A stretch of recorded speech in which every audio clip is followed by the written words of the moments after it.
دیکھیے، سب سے پہلے تو میں یہ بتاؤں آپ کو کہ اوقاف کا تحفظ جمعیت علماء ہند کے بنیادی مقاصد میں سے ہے۔ جب سے جمعیت علماء قائم ہوئی ہے، 100 سال ہو گئے اس کو قائم ہوئے، اس وقت سے اوقاف کے تحفظ کے لیے جمعیت علماء کوشش کر رہی ہے۔ یہ بل جس دن آیا ہے اسی دن جمعیت علماء ہند کے صدر محترم حضرت مولانا سید ارشد مدنی دامت برکاتہم کا بیان آ گیا کہ وقف بل جو پہلے سے موجود ہے 2013 کا، اس میں کسی طرح کی ایسی تبدیلی جو وقف کی حیثیت کو ختم کرتی ہو ہمیں قبول نہیں ہے اور ہم اسے برداشت نہیں کریں گے۔ اس کے بعد جب JPC بن گئی، کمیٹی بن گئی، تو حضرت کا حکم ہوا اور حضرت نے ہدایت دی کہ ہر صوبے کے لوگ ان کے یہاں جو اس کمیٹی کے ممبران ہیں ان سے ملاقات کریں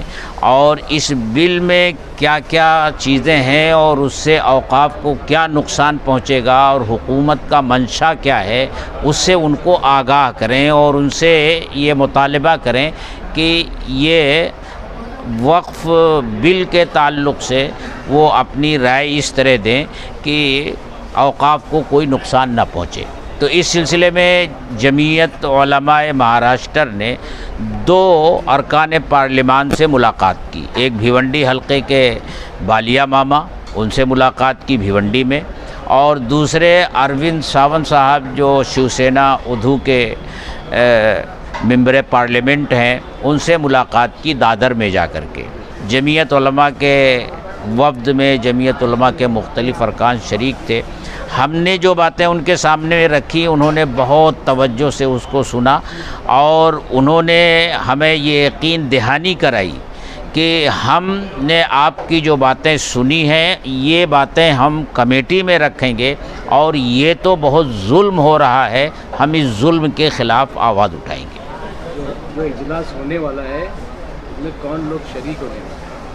اجلاس ہونے والے اجلاس میں کون کون لوگ آنے والے ہیں؟ دیکھیے، ایک تو اس میں بنیادی طور سے ہمارے حضرت مولانا سید اشہد رشیدی صاحب جو جمعیت علماء کی ورکنگ کمیٹی کے بھی ممبر ہیں اور جمعیت علماء UP کے صدر ہیں، اور مراد آباد میں جو ایک بڑا مدرسہ ہے، شاہی بڑا پرانا مدرسہ ہے، دارالعلوم دیوبند جیسا پرانا مدرسہ ہے، اس کے وہ محتمم ہیں، وہ شریک ہو رہے ہیں۔ بنیادی خطاب ان کا ہوگا۔ اسی طرح یہاں جو دعوت دی گئی ہے، جتیندر اوہاڑ صاحب کو دعوت دی گئی ہے، بالیا ماما کو دعوت دی گئی ہے، اور یہاں ممبرا میں جتنی سیاسی پارٹیوں کے صدر ہیں، پریسیڈنٹ ہیں، ان کو بھی بلایا گیا ہے اور بہت سے تعلیم یافتہ حضرات کو بلایا گیا ہے۔ یہ تحفظ اوقاف کے تعلق سے اجلاس ہے اور حکومت جو اوقاف میں ترمیم کر رہی ہے اس کے ترمیم کرنے سے جو خرابی پیدا ہوگی اور جو مسلمانوں کا نقصان ہوگا وہ ساری چیزیں اس جلسے میں بتائی جائیں گی اور لوگوں کو سمجھایا جائے گا کہ جو 40 ترمیمیں حکومت نے کی ہیں ان ترمیموں میں کیا کیا نقصان ہوگا اوقاف میں اور مسلمانوں کو، تاکہ لوگوں کو سمجھ میں آئے اور یہ بل پارلیمنٹ میں جو لٹکی ہوئی ہے اس کو کسی بھی طریقے سے پاس نہ ہونے دیا جائے۔ تو یہ جمعیت علماء الحمدللہ پورے ہندوستان کے اندر سب سے مشورہ کر رہی ہے، جو ممبران ہیں ان کو سمجھا بھی رہی ہے اور ساری حقیقت جو ہے وہ بتا رہی ہے تاکہ لوگوں کو بھی سمجھ میں آئے اور جو حکومت کا منشا ہے وہ اس منشے میں حکومت کامیاب نہ ہو۔ اور ہمارا یہ جو جلسہ ہے یہ الحمدللہ 23 تاریخ جمعہ کے دن ڈائمنڈ ہال میں ہوگا اور مغرب بعد سے 10:30 بجے تک چلے گا۔ پورے ممبرا کی عوام سے درخواست کی جا رہی ہے کہ لوگ آئیں اور یہ بہت اہم موضوع ہے، اس جلسے میں شریک ہوں اور بہترین علماء کرام آ رہے ہیں، ان کی باتیں سنیں، ان کے سمجھ میں آئے کہ یہ کیا ہو رہا ہے اور یہ جو پورے 1 مہینے سے سب باتیں چل رہی ہیں وہ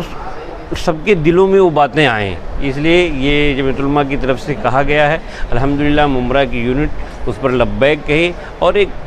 تھوڑے ہی دنوں کے اندر ایک اچھا پروگرام کرنے کا ارادہ کر لیا ہے۔ آپ حضرات بھی دعا کیجیے اور سارے لوگ دعا کریں کہ اللہ تعالیٰ اس جلسے کو کامیاب کرے اور یہ جو بل ہے وہ پاس نہ ہو۔ ترمیم میں جو کمیٹی بنائی کے ساتھ حضرت مولانا حلیم اللہ صاحب جو جنرل سیکریٹری ہیں جمعیت علماء کے، ان کے ساتھ میں تھا اور ہمارے جنرل سیکریٹری مولانا شفیق الرحمان صاحب تھے اور لوگ تھے جو جمعیت علماء مہاراشٹرا سے تھے، 7-8 لوگوں کا ایک وفد دادر میں ہم لوگ گئے تھے اروند ساونت صاحب کے پاس، تو مولانا نے ان کو سمجھایا اور انہوں نے بڑے غور سے مولانا کی باتیں سنی اور انہوں نے کہا کہ ہم یہ آپ کے مذہب کی جو زمینیں ہیں ہم کبھی بھی کسی کو ہاتھ لگانے نہیں دیں گے، نہ ہندو کے مذہب کی زمینوں کو ہاتھ لگانے دیں گے، نہ مسلمانوں کے مذہب کی زمینوں کو ہاتھ لگانے دیں گے۔ اور ان کی باتوں سے بڑا دل مطمئن ہوا اور ایسا لگ رہا ہے کہ وہ بل پاس نہیں ہوگی۔